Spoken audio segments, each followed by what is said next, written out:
Hello दोस्तों, welcome to education ocean. और आज हम बात करने वाले हैं फुटप्रिंट विदाउट फीट का लेसन भोली, जिसके जो राइटर है के ए अब्बास। अब ये जो हमारे राइटर है, ये एक नोवेलिस्ट है और आज हम पढ़ने वाले इन्हीं की शॉर्ट स्टोरी। ये हिंदी, उर्दू, इंग्लिश तीनों में ही एक बहुत ही अच्छे नोवेलिस्ट है और ये हमारे हिंदी सिनेमा के हिंदी डायरेक्टर भी रह चुके हैं। ये मतलब कि भारतीय फिल्म डायरेक्टर, स्क्रीन राइटर और नोवेलिस्ट के साथ साथ जर्नलिस्ट, ये सब कुछ हैं। अब ये जो स्टोरी है, ये एक ऐसी लड़की की है जिसका नाम सुलेखा है और जिसे सारे लोग ना बुद्धू समझते हैं। और उस लड़की ने जो अपनी लाइफ है उसके अंदर जो उसकी जितनी प्रॉब्लम्स है उसको कैसे ओवरकम किया, उससे कैसे उसने लड़ा, इन सब चीज़ों के बारे में ये जो चैप्टर है इसमें बताया गया है। तो चलिए स्टोरी शुरू करते हैं। तो स्टोरी कुछ यहाँ से शुरू होती है। राइटर हमें बताते हैं कि ये जो स्टोरी है ना, एक छोटी बच्ची की है जिसका नाम तो सुलेखा है, लेकिन सारे लोग उसे भोली भोली कहते हैं। और ये जो लड़की है, ये नंबरदार लाल की बेटी थी और ये जब 10 महीने की थी ना, तो ये ना अपने पॉट से नीचे गिर गई थी, जिसकी वजह से इसके सर में चोट लग गई थी। और उसके बाद ना मतलब ये थोड़ी जो कम बुद्धि के लोग हो जाते हैं, डम्ब से हो जाते हैं ना, तो वैसी हो गई थी। इसका मतलब माइंड थोड़ा स्लो वर्क करता था। वैसे तो ये बहुत ही ज़्यादा सुंदर पैदा हुई थी, दिखने में बहुत ही ज़्यादा सुंदर थी। लेकिन क्या हुआ, जब इसे बचपन में एक बार स्मॉल पॉक्स हो गया था, जिसकी वजह से उसके निशान ना इसके चेहरे पर रह गए थे, जिस वजह से ये मतलब कि उतनी सुंदर अब नहीं दिख रही थी। अब ये जो भोली थी ना, ये जो नंबरदार लाल थे, उनकी जो जितनी भी डॉटर थी उसमें 4th नंबर पर थी। तो अब इसकी जो अपीयरेंस थी, जो स्मॉल पॉक्स हुआ था उसकी वजह से ऐसी हो गई थी और ये थोड़ी डम्ब सी भी थी। तो इसलिए ना इसे सारे लोग ना भोली भोली कहकर बुलाते थे। और 5 साल तक तो इसने ना बोलना भी नहीं सीखा था। और जब इसने बोलना सीखा ना, मतलब 5 साल के बाद, तो उसमें भी अच्छे से नहीं बोल पाती थी, उसमें भी थोड़ा थोड़ा तोतलाकर बोलना इसने सीखा। अब ये सारी चीज़ें तो थी ही, लेकिन जो भोली थी ना, उसके 3 भाई थे और 3 बहनें थी। और ये जो भोली थी, ये अपने सारे भाई बहनों में से क्या थी, सबसे छोटी थी। तो जो भोली का परिवार था ना, वो काफ़ी अच्छा था, दिखने में सारे सुंदर और दिखने में सारे अच्छे थे। लेकिन जो भोली थी वही सिर्फ ऐसी हो गई थी। और जो भोली के पिता थे, उन्होंने तो अपने उनके जितने भी बेटे थे उनको मतलब कि शहर में पढ़ने के लिए भेजा था। और जो उसकी सबसे बड़ी बहन थी राधा, उसकी तो शादी भी हो गई थी। और जो सेकंड नंबर पर उसकी बहन थी, वो सेटल हो रही थी। और जो थर्ड वाली बहन थी वो भी सेटल होने वाली थी। लेकिन जो भोली थी वो थोड़ी बुद्धू सी थी, स्टैमर करती थी, बोल नहीं पाती थी ढंग से। तो उसके जो फादर है ना, वो इस बात से हमेशा परेशान रहा करते थे भोली को लेकर कि कौन इससे शादी करेगा, ये तो सुंदर भी नहीं दिखती है और इन सभी, और स्टैमर भी करती है। और इन्हीं सभी चीज़ों को सोच सोच कर ना वो बहुत ही ज़्यादा परेशान रहा करते थे। तो अब क्या होता है, जो भोली होती है ना, जब वो 7 साल की होती है, तो जो उसकी एल्डर सिस्टर होती है ना, मंगला, उसकी शादी हो जाती है। और उसकी शादी के कुछ महीनों बाद ना, वो जो गाँव था उसमें ना एक स्कूल खुलता है, प्राइमरी स्कूल। और उसकी जो ओपनिंग सेरेमनी होती है ना, उसमें उस गांव में कौन आता है, तहसीलदार आता है। और तहसीलदार क्या कहता है, रामलाल से, जो भोली के फादर होते हैं, उनसे कहता है कि तुम ना गवर्नमेंट के जो काम करने वाले हो, अगर आप अपनी बेटी को इसी स्कूल में पढ़ाएंगे ना, तो जिससे जो गांव के लोग हैं उनको इंस्पिरेशन मिलेगी और वो भी अपने बच्चों को इसमें भेजेंगे। लेकिन जो मतलब तहसीलदार जब ये बात बोलता है ना रामलाल को, तो रामलाल क्या कहता है, अगर हम अपनी बेटियों को ज़्यादा पढ़ाएंगे लड़कों से ज़्यादा, तो हमारी बेटियों से शादी कौन करेगा। मतलब यहाँ से ये पता चलता है कि उस समय लोगों की जो सोच थी वो भी पुराने समय की थी कि मतलब लड़कों को एजुकेशन मिलनी चाहिए और लड़कियों को एजुकेशन नहीं मिलनी चाहिए। तो जो तहसीलदार था उसने रामलाल को बोला कि तुम्हें सपोर्ट करना चाहिए इस स्कूल को आगे बढ़ाने के लिए, तुम अपनी जो बेटी है उसे इस स्कूल में पढ़ने के लिए भेजो। तो अब जो रामलाल होता है ना, वो डिसाइड करता है कि हाँ, वो ना भोली को स्कूल भेजेगा। क्यों, और उसकी जो मदर होती है भोली की, वो भी इस बात से एक्सेप्ट करती है। वो कहती है कि हाँ, तुम ना इसे स्कूल भेज सकते हो, वैसे भी इससे कोई शादी करने वाला तो है नहीं, इसका कोई फ्यूचर है नहीं और कुछ करना तो है नहीं इसे, तो ये स्कूल जाएगी और अपना पढ़ाई करेगी। और बाकी इसको अगर अपनी लाइफ में कुछ करना होगा तो ये एक सबके लिए एग्जाम्पल सेट करेगी। तो ये सारी चीज़ें उसे बोलते हैं और वो अगले दिन से उसे स्कूल भेजना चाहते हैं। तो अब क्या होता है कि अगले दिन ना जो भोली के फादर होते हैं, वो भोली का हाथ पकड़ते हैं और उसे स्कूल ले जाने के लिए जाते हैं। तो जो भोली होती है ना, उसको ऐसा लगता है कि कुछ दिन पहले ना, मतलब मेरे जो फादर है, वो हमारी जो गाय है उसे भी ऐसे ही लेकर गए थे और वो कभी वहाँ से वापस नहीं आई, मतलब उसे वो बेच के आ गए। तो भोली ये सोचती है कि ना उसके फादर भी इसे बेचने जा रहे हैं और वो उससे अपना हाथ छुड़ाने लगती है। तो जो उसके फादर होते हैं उससे डांट कर कहते हैं कि अरे बेवकूफ़, मैं तुम्हें स्कूल ले जा रहा हूँ। तो फिर वो उसकी मदर से कहते हैं कि इसे थोड़े अच्छे कपड़े पहना दो और इसको बाल वाल कंघी कर दो, तेल लगा दो और अच्छे से बना दो, ताकि ये स्कूल जाए और लोग ऐसा सोचे ना कि हमारी फैमिली अच्छी है, मतलब लोगों को अच्छा दिखाने के लिए। लेकिन उसके परिवार में ऐसा था ना कि जो भोली थी उसको सब इग्नोर करते थे, उसको इग्नोर चाइल्ड मानते थे, उसको कुछ भी नहीं देते थे, कुछ उसके लिए नहीं होता था, उसको ऐसा मानते थे जैसे वो उस घर की सदस्य है ही नहीं। तो जो भोली को अब कपड़े मिलते हैं ना, वो भी उसकी बहन के कपड़े मिलते हैं, जो कि उसे अनफिट आते हैं, टाइट होते हैं, और ऐसे कपड़े उसे मिलते हैं थोड़े फटे हुए भी। और जो भोली थी उसका उस घर में ना होना या ना होना दोनों बराबर था। अब जब भोली का फादर उसकी मदर को कहते हैं कि इसे नए कपड़े पहना दो, मतलब कि अच्छे कपड़े पहना दो और इसे तैयार कर दो, तो उसकी माँ उसे अच्छे से तैयार करती है, उसे अच्छे कपड़े पहनाती है। बेसिकली उसे कपड़े पुराने ही मिले होते हैं, लेकिन उसे जब प्रेस करते हैं तो वो उसमें अच्छी लग रही होती है। तो भोली अब समझ जाती है ना ये सब देख कर कि हाँ, मुझे ना किसी अच्छी जगह ही ले जाया जा रहा है, मतलब वो जगह जो है ना वो मेरे घर से तो खासकर अच्छी ही होगी। तो वैसा सोचती है। और फिर वो जो भोली है वो अपने फादर के साथ स्कूल जाती है, और जो वहाँ पे हेडमास्टर होती है ना वहाँ की, वो उसका हाथ पकड़ के उसे क्लास तक ले जाती है और कहते हैं जाकर इस क्लास में बैठ जाओ। तो भोली है ना, उसने कभी भी स्कूल देखा नहीं होता है और उसे पता भी नहीं था स्कूल में क्या करना है। तो वो क्लास में जाती है और वहाँ पर जितने भी बच्चे आ रखे होते हैं ना, तो उन बच्चों को देखती है और जैसे जैसे वो बच्चे नीचे बैठे होते हैं वो भी उनके साथ बैठ जाती है, और वो खुश होती है देखकर। क्यों? क्योंकि अब तो उसका कोई दोस्त बन ही जाएगा। और वो वहाँ पर बैठकर बहुत ही ज़्यादा खुश हो रही होती है क्योंकि उसके आसपास बच्चे होते हैं, और वो उस खासकर उस रूम की दीवारों को देखकर खुश हो रही होती है। क्यों? क्योंकि जो उस रूम की दीवारें होती हैं वहाँ पर अच्छी अच्छी पिक्चर्स लगी होती है। वहाँ का जो ब्राउन कलर है, मतलब एक दीवार पर ब्राउन कलर लगा होता है, उसको देखकर वो ये भी सोचती है कि जो हमारे गाँव के तहसीलदार है वो भी ऐसे ही ब्राउन कलर के हॉर्स पर बैठ आते हैं। तो बेसिकली ये सब सारी चीज़ें जो हो रही थी ना भोली की, सिर्फ इसकी वजह से हो रही थी, उसके स्टैमर करने की वजह से और उसके जो फेस पे जो स्मॉल पॉक्स के धब्बे रह गए थे, निशान रह गए थे, उसकी वजह से। और वो वहाँ पर ब्लैक कलर को देखती है तो वो सोचती है कि जो ब्लैक कलर है वो उसके जो पड़ोसी है उनके पास जो गोट है उसके कलर जैसा है। वो वहाँ पे हरे कलर देखती है तो सोचती है जो मैंने मैंगो ग्रूव्स में, और वो वहाँ पर एक गाय का पिक्चर देखती है तो वो सोचती है कि ये जो काऊ है ये मेरी गाय लक्ष्मी जैसी है। तो ये सारी चीज़ें देखकर ना फैसिनेट होती है बहुत ज़्यादा, और इन सब चीज़ों को देखकर खुश हो रही होती है, एक्साइटमेंट होती है उसके अंदर अलग ही सी। अब क्या होता है, जब ये भोली ये सब सारी चीज़ें देख रही थी ना तो उसे कुछ पता नहीं होता, और जो टीचर होती है उसके बगल में आके खड़ी हो जाती है और उसे पता भी नहीं चलता। तो जब वो टीचर उसके बगल में आकर खड़ी हो जाती है ना तो वो उसकी तरफ देखती है, टीचर की तरफ।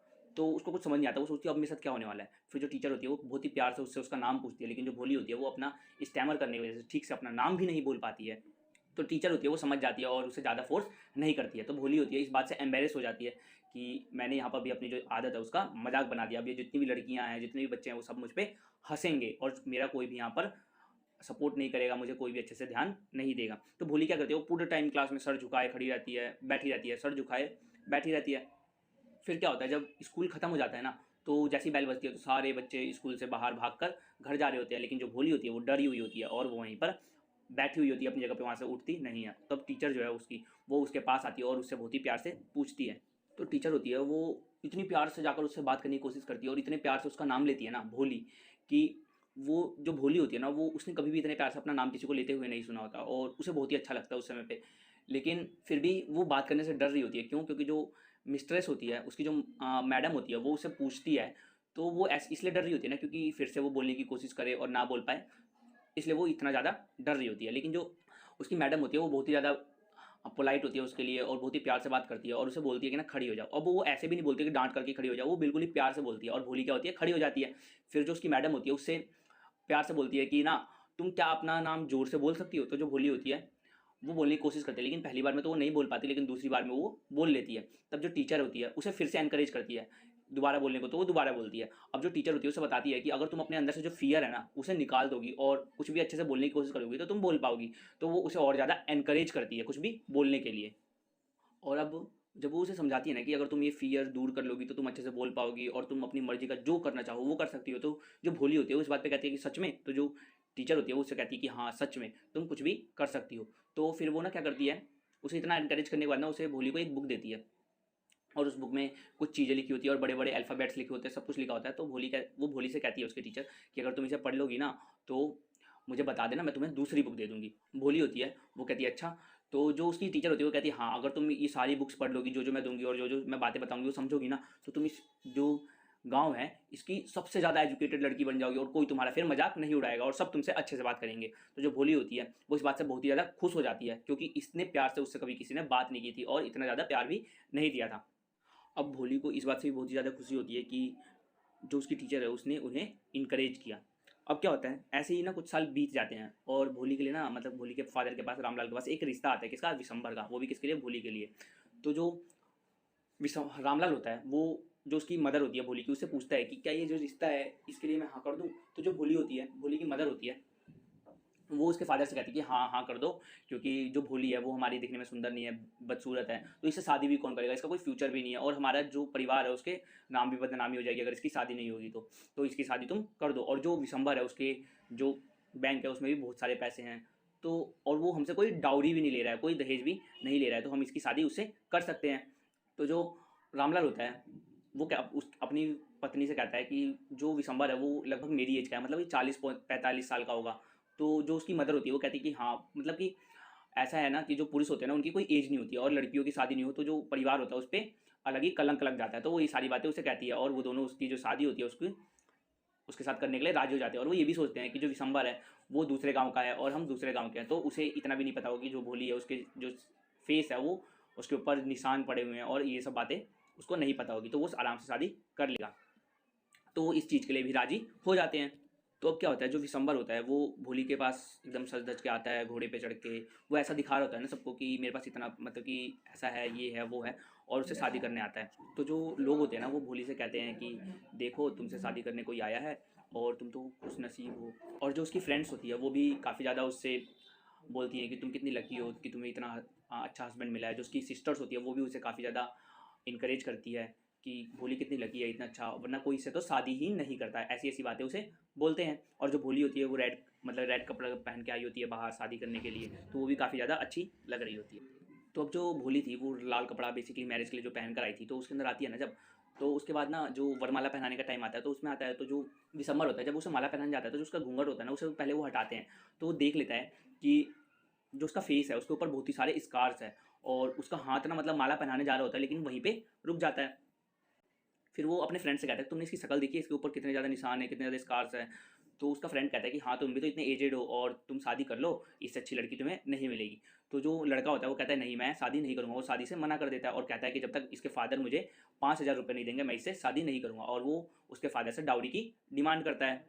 अब जो भोली के फादर होते हैं वो जब उनसे डाउरी की डिमांड करता है ना विशंबर, तो जो फादर होते हैं वो कहते हैं कि नहीं मैं तुम्हें इतने तो नहीं दे सकता, लेकिन मैं तुम्हें 2,000 लेकिन मैं तुम्हें 2,000 रुपीज़ दे सकता हूँ। तो जो विशंबर होता है वो जो उसने माला ले रखी होता है ना उसे नीचे रख देता है और कहता है कि नहीं मेरे को 5,000 रुपये मिलेंगे तभी मैं शादी करूँगा। तो इतनी सारी बातें होने के बाद जो उसके फादर होते हैं वो भी राजी कर जाते हैं 5,000 रुपये देने के लिए। क्यों? क्योंकि उनकी जो इज्जत है उसका सवाल होता है कि लड़की की शादी टूट जाएगी। और जो दिसंबर होता है वो कहता है ठीक है अब मैं शादी कर लूँगा। लेकिन उसके बाद क्या होता है, जो भोली होती है ना वो अपने जो सर से घूंघट होता है उसे फिर से हटाती है और कहती है, उसकी तरफ घूर के देखने लगती है एकदम गुस्से भरी आंखों से, और क्या करती है जो उसने माला ले रखी थी उसे नीचे फेंक देती है और उसका भी माला हटा देती है और अपने फादर से कहती है कि देखो आपको इसे कोई पैसे की देने की जरूरत नहीं है, मैं बल्कि इससे शादी नहीं करूँगी, और उसे शादी करने से मना कर देती है। फिर क्या होता है जब भोली ये सब बातें बोलती है ना तो जो उसके आसपास के जितने भी लोग होते हैं, विलेजर्स होते हैं, वो सब उसे देख रहे होते हैं, उसके भाई बहन की इसने ना इतनी सारी बातें बोली लेकिन इसने एक बार भी बीच में स्टैमर नहीं किया, एक बार भी नहीं तोतलाई।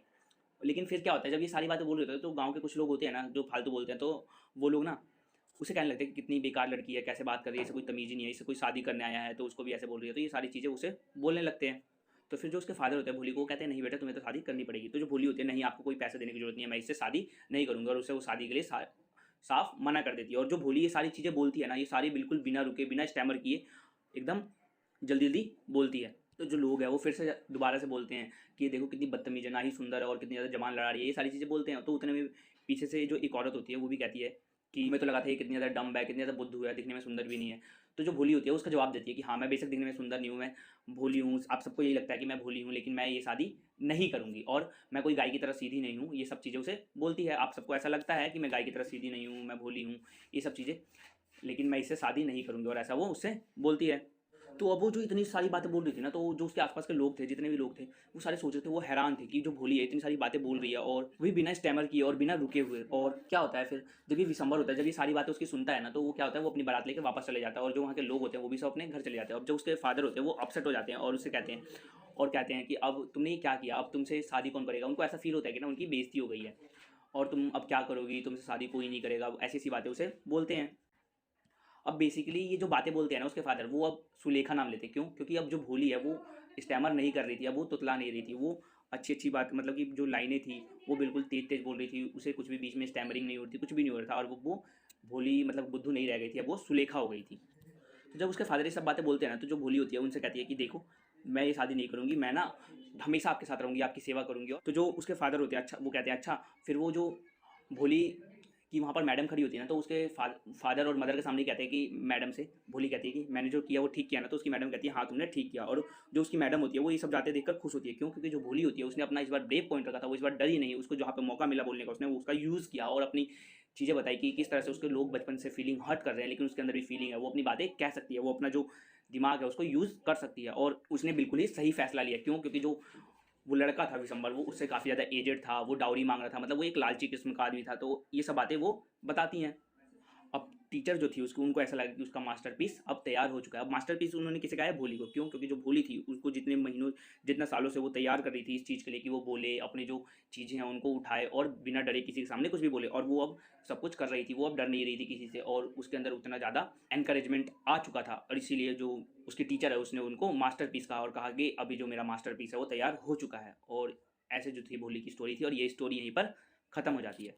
अब ये जो स्टोरी है इससे कंक्लूज़न क्या निकलता है? तो इससे कंक्लूज़न ये निकलता है कि जो इमोशनल सपोर्ट होता है और जो प्रॉपर सपोर्ट होता है और इमोशनल सिक्योरिटी, ये सब चीज़ें होती है ना, ये किसी भी चिल्ड्रन को लीड कर सकती है उसके डेवलपमेंट में, और उसका हमेशा साथ देना चाहिए। तो ये सारी चीज़ें पता चलती है। जैसे अगर भोली के पेरेंट्स जो थे वो उसका साथ देते और उसे गलत बिहेव ना करते तो वो भी आज बहुत ही अच्छी होती और उनकी नज़रों में, लेकिन उनका किसी ने सपोर्ट नहीं किया, और जो टीचर थी उसने सपोर्ट किया और ये इतनी ज़्यादा समझदार बनी। अगर आपको वीडियो अच्छी लगी हो तो इसे लाइक शेयर ज़रूर करना, और मिलते हैं अगली वीडियोज़ के साथ।